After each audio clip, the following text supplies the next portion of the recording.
안녕하세요. 집에 공기청정기 100대를 설치했다고 가정해 보겠습니다. 거실에 10대, 안방에 10대, 화장실에도 5대. 집 전체에 공기청정기가 풀가동되고 있습니다. 그런데 거실 한가운데에 똥이 있습니다. 이 상황에서 공기청정기 100대가 냄새를 완벽하게 잡을 수 있을까요? 불가능합니다. 공기청정기는 공기 중에 떠다니는 먼지와 냄새 입자를 걸러주는 장치입니다. 바닥에 있는 오염원 자체를 제거하는 장치가 아닙니다. 똥이 거실에 있는 한 냄새는 계속 발생합니다. 공기청정기가 아무리 돌아가도 근본적인 해결이 되지 않습니다. 해결책은 간단합니다.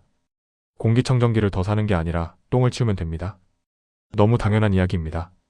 그런데 이 당연한 원리를 수조관리에서는 많은 분들이 놓치고 계십니다. 오늘은 이야기를 제대로 해보겠습니다. 물만 탁해지는 게 아닌 이유, 자세히 설명드리겠습니다. 물이 탁해지는 건 이미 늦은 신호입니다. 여러분도 경험해 보셨을 겁니다. 거북이나 물고기를 키우시는 분들은 대부분 비슷한 패턴을 겪습니다. 물이 맑다가 어느 순간 뿌옇게 변합니다. 그러면 물갈이를 합니다. 며칠 지나면 다시 뿌옇게 됩니다. 또 물갈이를 합니다. 리사이클이 반복됩니다. 그런데 물이 탁해진 시점은 오염의 시작이 아닙니다. 이미 오염이 상당히 진행된 후에 나타나는 결과입니다. 감기에 걸린 후 열이 나는 것과 같습니다. 눈에 보이는 증상이 나타났을 때는 이미 문제가 진행 중인 상태입니다. 그렇다면 물이 탁해지기 전에 수조 안에서는 어떤 일이 벌어지고 있을까요?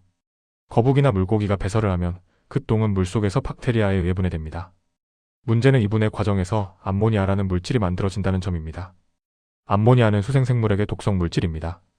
수족관 전문가들은 암모니아 수치가 0ppm이어야 정상이라고 말합니다. 0.5ppm만 되어도 스트레스 반응이 시작됩니다.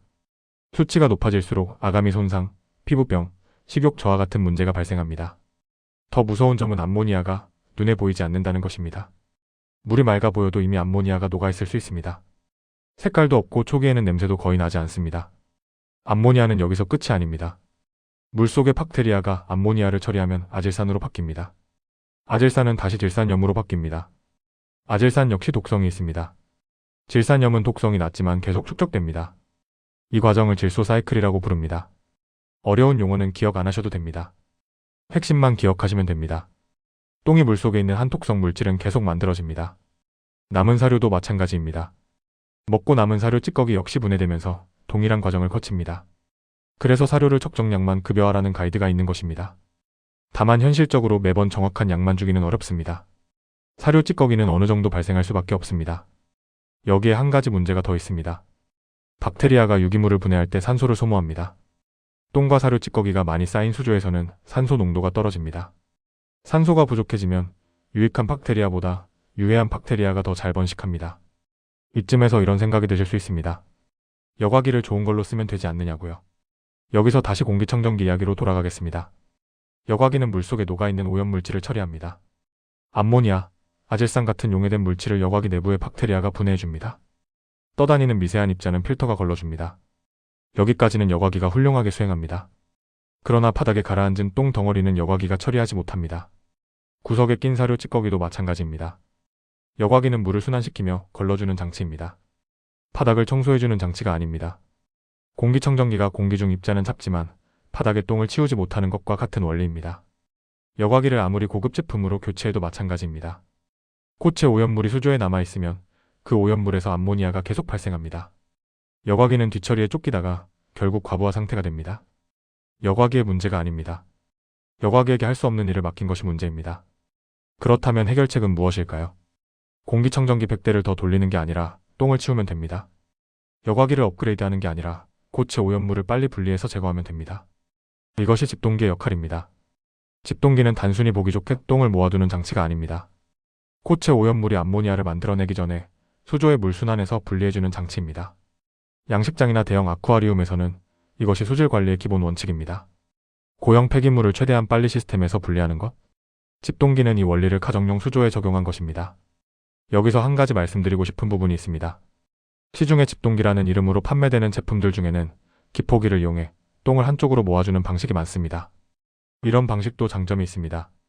똥이 흩어져 있는 것보다 한 곳에 모여 있으면 보기에도 깔끔하고 청소도 편합니다. 다만 한 가지 생각해 볼 점이 있습니다. 그렇게 모아둔 똥이 여전히 같은 수조 물속에 잠겨 있다면 어떨까요? 그 안에서 분해는 계속 일어납니다. 암모니아는 그대로 수조 전체로 퍼집니다. 비유하자면 이렇습니다. 거실에 있던 똥을 화장실로 옮겼습니다.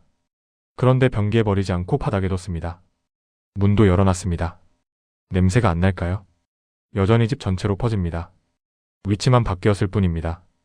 이런 구조의 제품들이 나쁘다는 뜻이 아닙니다. 없는 것보다는 분명히 낫습니다. 다만 수질 개선 효과를 기대하신다면 구조적인 차이를 이해하고 선택하시는 것이 좋습니다. 제가 판매하고 있는 정화남 집동기는 이 점에서 다르게 설계되어 있습니다. 핵심 원리는 똥이 물과 접촉하는 시간을 최소화하는 것입니다. 한쪽에 모아두는 것이 목적이 아닙니다. 수조의 메인 물 흐름에서 빠르게 분리하고 쉽게 제거할 수 있는 구조를 갖추고 있습니다. 특히 거북이를 키우시는 분들께 추천드립니다. 거북이는 물고기보다 배설량이 훨씬 많습니다. 같은 크기의 수조라도 거북이를 키우면 수질이 더 빨리 나빠집니다. 물을 아무리 갈아도 금방 더러워지고 냄새가 난다면 생각해 보셔야 합니다. 여과기의 문제가 아니라 고형 배설물 관리가 되지 않고 있을 가능성이 높습니다. 물을 자주 갈면 수질은 유지됩니다. 이건 맞는 말입니다. 하지만 현실적으로 생각해 보시기 바랍니다. 거북이 수조 물갈이 한 번에 최소 30분에서 1시간은 걸립니다. 이것을 이틀에 한 번, 사흘에 한 번 꾸준히 할 수 있는 분은 많지 않습니다. 바쁜 날도 있습니다. 피곤한 날도 있습니다. 출장이나 여행으로 집을 비우는 날도 있습니다. 집동기가 있으면 물갈이 주기를 늘릴 수 있습니다. 고형 오염물이 빨리 분리되기 때문에 수질이 나빠지는 속도가 느려집니다. 그만큼 관리 부담이 줄어듭니다. 시간과 물을 아끼고 생물의 건강도 지킬 수 있습니다. 수질이 불안정하면 생물은 자주 아픕니다. 거북이가 피부병에 걸리면 치료비가 듭니다. 심하면 폐사하기도 합니다. 처음에 시스템을 제대로 갖춰두면 장기적으로 훨씬 경제적입니다. 오늘 영상의 핵심을 정리하겠습니다. 물이 탁해지는 것은 결과입니다. 진짜 문제는 눈에 보이지 않는 독성 물질입니다. 그 독성 물질을 막으려면 여과기만 믿을 것이 아니라 고체 오염물 자체를 빨리 물에서 분리해야 합니다. 공기청정기 100대를 돌려도 거실에 똥이 있으면 소용없는 것처럼 여과기를 아무리 좋은 걸 달아도 똥이 물속에 있으면 한계가 있습니다. 이것이 집동기의 존재 이유이고 정화남 집동기가 추구하는 방향입니다. 마이너스. 다음 영상에서는 여과기만 믿으면 안 되는 이유를 더 깊이 다뤄보겠습니다. 질소 사이클의 원리를 제대로 이해하시면 수조 관리가 완전히 달라집니다. 영상이 도움이 되셨다면 구독과 좋아요 부탁드립니다. 알림 설정을 해두시면 새 영상이 올라올 때 바로 확인하실 수 있습니다. 다음 영상에서 뵙겠습니다. 감사합니다.